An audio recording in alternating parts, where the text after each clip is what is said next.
गरीब तीर्थ बाट चले जो प्राणी, सो तो जन्म जन्म उलझानी। वो तो जन्म जन्मांतरों तक इसी प्रकार से उलझ पुलझ रहेंगे, उनका मोक्ष नहीं हो पाएगा जो तीर्थों पर जाते हैं। क्यों?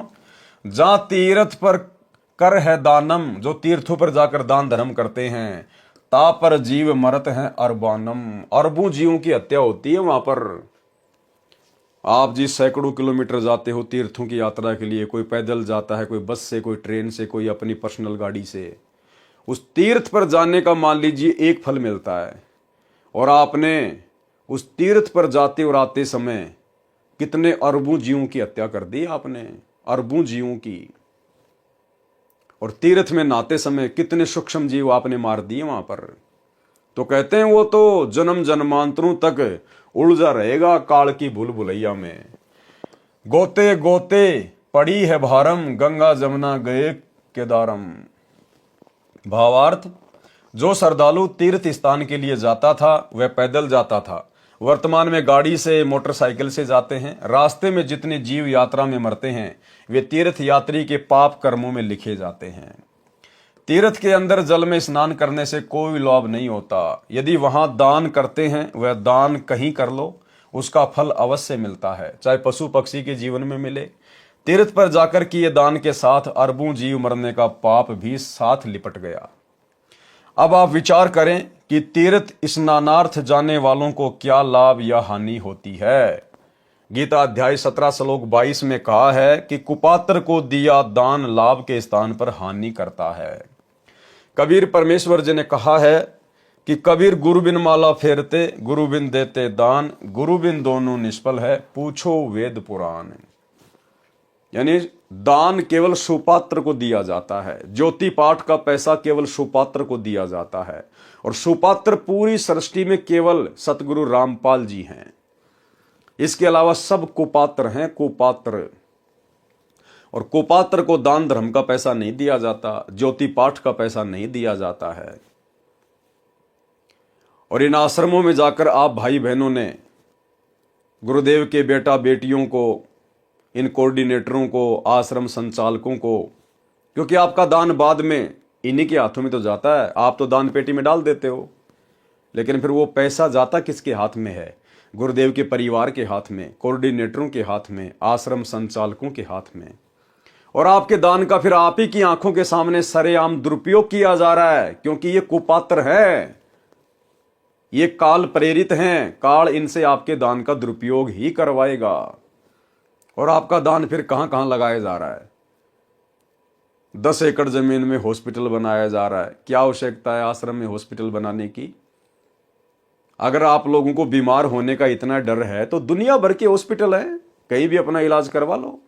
आश्रम में हॉस्पिटल खोल के भक्तों का करोड़ों रुपया बर्बाद करवाने की क्या जरूरत है? मात्र धनाना गांव में अपना आश्रम चलाने के लिए कि गांव वाले हमारा विरोध ना करें, धनाना गांव के बच्चों के लिए 1 करोड़ रुपए की लागत का बैडमिंटन का स्टेडियम बना दिया गया, जबकि गुरुदेव तो ताश खेलने के लिए भी मना करते हैं, सहयोग के लिए भी मना करते हैं। आपकी आंखों के सामने ये कुपात्र आपके दान धर्म का, ज्योति पाठ के पैसों का नाजायज प्रयोग कर रहे हैं। गुंडों की सीबीआई जांच के लिए 5 लाख रुपए दे दिए गए राजपूत करणी सेना को, राजस्थान के अजमेर की रैली में। जाट आरक्षण में 2-3% आरक्षण के लिए सरकार के साथ में हरियाणा के जाट लड़ाई कर रहे थे। अरे हमने बिरानी आग में जाकर कूदने की क्या आवश्यकता थी भाई? हम भगत हैं, हमने तो सतलोक में चाहिए आरक्षण, सतलोक में। और सतलोक में आरक्षण प्राप्त करने के लिए, जगह प्राप्त करने के लिए हमने धरने देने की जरूरत नहीं है, रैलियां निकालने की जरूरत नहीं है। हमारा बाप जगत सेठ है सतगुरु रामपाल जी, उसके पास कोई कमी नहीं है, कितना ही प्रतिशत आरक्षण ले लो। लेकिन उन जाटों के कहने पर और सतलोक आश्रम मैनेजमेंट हरियाणा ने, इन कोऑर्डिनेटरों ने लाखों की संख्या में भक्तों पर जाट आरक्षण में धरनों पर बैठा दिया। और कभी 11 लाख, कभी 5 लाख रुपए जाट आरक्षण संघर्ष समिति वालों को चंदे के रूप में दिए जा रहे हैं।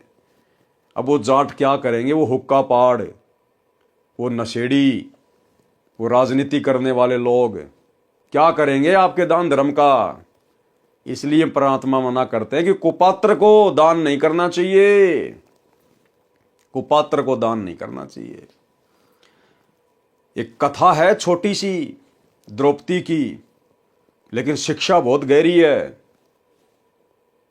परमात्मा ने बताया कि जब द्रौपदी अपने पिता राजा द्रुपद के घर पर थी, जब वो अनमैरिड थी, वो जनाना घाट पर अपनी सहेलियों के साथ में नहाने के लिए जाया करती थी। पूर्ण परमेश्वर को पता था, क्योंकि द्रौपदी किसी जन्म में उनकी आत्मा थी, उनकी शरण में थी। मालिक को पता था कि इस प्यारी आत्मा की शादी होने के बाद में इसके जीवन में एक ऐसी घटना घटेगी, इसको बेइज्जत किया जाएगा, इसको भरी सभा में नंगा किया जाएगा, चीरहरण होगा। इसलिए परमेश्वर ने पहले ही उससे दान लेना चाहा कपड़े का। और जब द्रौपदी अपनी सहेलियों के साथ में नहाने गई तो द्रौपदी ने देखा कि एक अंधा महात्मा और उस पानी में नहा रहा है, नदी में। द्रौपदी जब नहाकर वापस आई तब भी देखा कि महात्मा तो अभी भी वहीं खड़ा है और हाथ मार रहा है यूं हाथ। कौन था वो महात्मा? कबीर परमेश्वर सतगुरु रामपाल जी। यही परमात्मा अपनी आत्माओं के लिए 100 छल छिद्र करते हैं। 100 छल छिद्र मैं करूं अपने जन के काज। द्रौपदी ने ध्यान से देखा तो पता चला कि महात्मा जी तो नंगा है।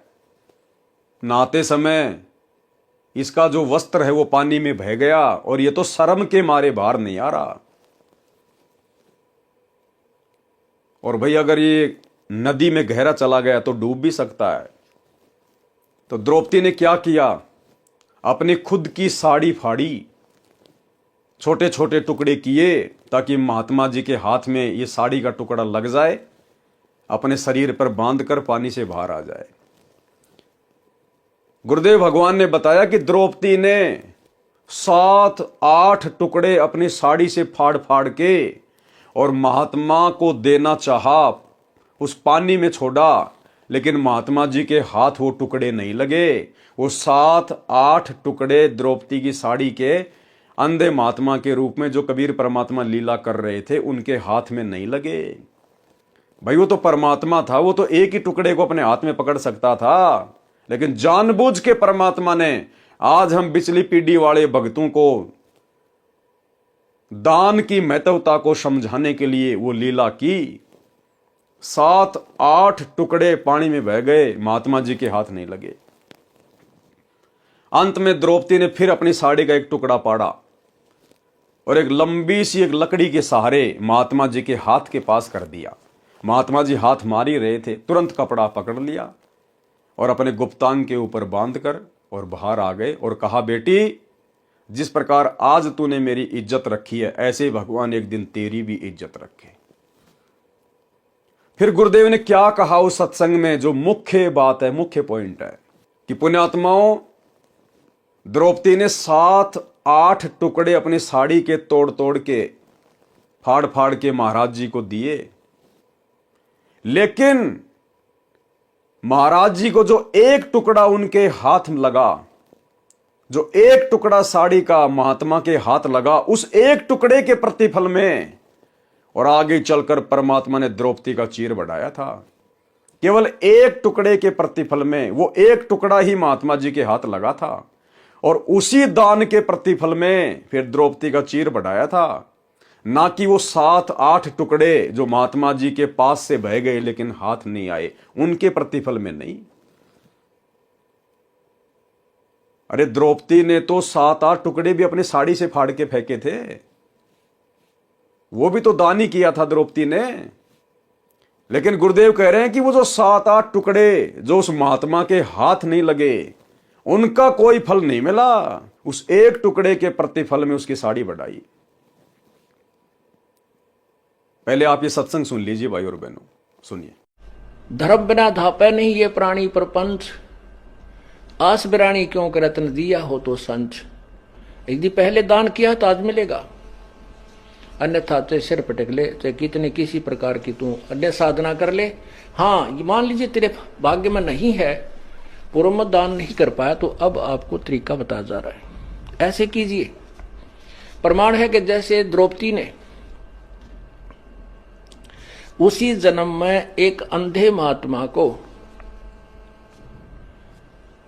एक बिल्हाता अर्थात 8-9 इंच का एक कपड़ा लंगोट टाइप कोपीन टाइप बना के पाड़ के दिया था।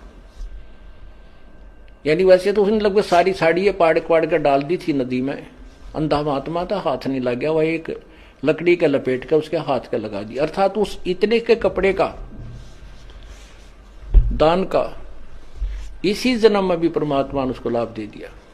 यानी वैसे तो उसने लगभग सारी साड़ी पाड़ के डाल दी थी नदी में। अंधा महात्मा था, हाथ नहीं लग गया, वह एक लकड़ी के लपेट के उसके हाथ के लगा दी। अर्थात उस इतने के कपड़े का दान का इसी जन्म में भी परमात्मा ने उसको लाभ दे दिया, क्योंकि वो सुपात्र को दान किया गया था। वो परमात्मा कहता है कि जो जन मेरी शरण है ताका हूं मैं दास, गेल गेल ला गया फिरूं जब तक धरती आकाश। तो भाई और बहनों, सत्संग आपने सुन लिया। केवल उस एक साड़ी के टुकड़े के प्रतिफल में ही परमात्मा ने द्रौपदी का चीर बढ़ाया।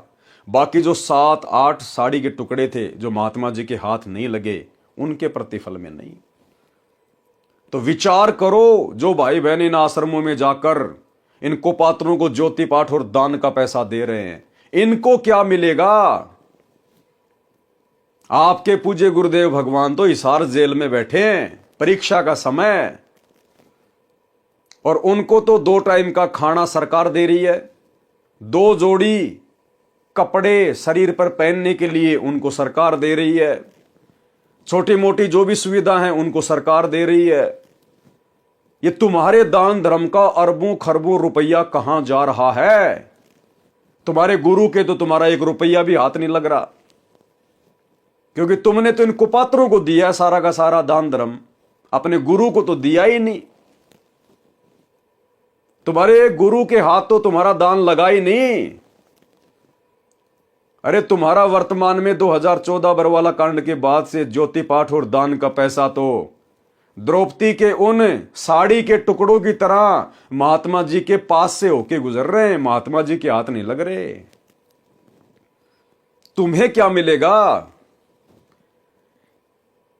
वो सत्संग हमें शिक्षा देता है, जो साड़ी का टुकड़ा महात्मा के हाथ लगा उसी के प्रतिफल में महात्मा जी ने द्रौपदी का चीर बढ़ाया। तो आप भाई बहनों का वर्तमान में जो दान धर्म है, ज्योति पाठ का पैसा है, 10वें अंश का पैसा है, आप किसके हाथों में दे रहे हो? दान गुरु के हाथ में दिया जाता है या अपने गुरु भाइयों के हाथ में दिया जाता है? दान गुरु के हाथ में देने से सफल होता है या गुरु भाइयों के हाथों में देने से? गुरु बिन माला फेरते, गुरु बिन देते दान, गुरु बिन दोनों निष्फल है, चाहे पूछो वेद पुराण। चलो आपने दे दिया, उसके बाद कम से कम ये तो देखो अब तुम्हारे दान का क्या किया जा रहा है। दुरुपयोग, तुम्हारी आंखों के सामने उसी आश्रम में हॉस्पिटल बनाया जा रहा है, तुम्हारी आंखों के सामने उसी धनाना गांव में 1 करोड़ रुपए का बैडमिंटन का स्टेडियम बना दिया गया, तुम्हारे गुरुदेव की मर्यादाओं की धज्जियां उड़ा दी गई। कौन उड़वा रहा है? तुम लोग। ये दान धर्म का पैसा देके इनको पात्रों को तुम लोग अपने गुरुजी की मर्यादाओं की धज्जियां उड़ा रहे हो। अगर तुम इनको पात्रों का सहयोग ना करो आर्थिक रूप से या शारीरिक रूप से, तो ये बकवाद कहां से करेंगे? गुरुदेव के परिवार को, इन कोऑर्डिनेटरों को बकवाद करने के लिए सहयोग कौन कर रहा है? संगत, राजनीति की जा रही है आप लोगों के सहयोग से। राजनेताओं की रैलियों में कौन जाता है? एक पीले पर्चे का आदेश सुनकर। कोऑर्डिनेटरों के आदेश से राजनीतियों में कौन जाता है? नेताओं की रैलियों में धक्के कौन खाते हैं? आप संगत वाले, आप लोग सहयोग कर रहे हो, आप दोषी बन रहे हो। तो भाई और बहनों, इसलिए ये दास बार बार कहता है कि जितना संघर्ष और प्रयास सतगुरुदेव भगवान हमें अपने धरती पर रहते सहते सतलोक ले चलने के लिए कर रहे हैं, उससे कहीं ज्यादा प्रयास ये काल हम आत्माओं को सतगुरु के रहते रहते सतलोक जाने से रोकने के लिए कर रहा है। और ये 2014 बरवाला कांड के बाद ये परीक्षा चल रही है। वो समर्थ हिसार जेल में बैठ के यही सब कुछ देख रहा है कि कौन किस लायक है, किसने क्या सीखा है। अगर यूं भेड़ चाल में चलना था तो फिर सच्चे गुरु की शरण में आकर तत्व ज्ञान लेने की आवश्यकता क्या थी? अरे ऐसी भेड़ चाल में तो नकली संतों के शिष्य भी नहीं चलते। वो भी सोच समझकर दान धर्म करते कि हमारे दान धर्म का कहां उपयोग हो रहा है। और आप लोगों को तो गुरुदेव ने 4 आंखें दे रखी हैं, 2 तो ये चरम दृष्टि वाली और 2 हृदय की आंखें, आत्मा की आंखें, ज्ञान वाली आंखें, तत्व ज्ञान वाली आंखें। फिर भी आप लोग अंधे बने बैठे हो। भाई परिणाम भोगने पड़ेंगे। गीता अध्याय 17 श्लोक 22 में कहा है कि कुपात्र को दिया दान लाभ के स्थान पर हानि करता है। कबीर परमेश्वर जी ने कहा है कि कबीर गुरु बिन माला फेरते, गुरु बिन देते दान, गुरु बिन दोनों निष्फल है, पूछो वेद पुराण।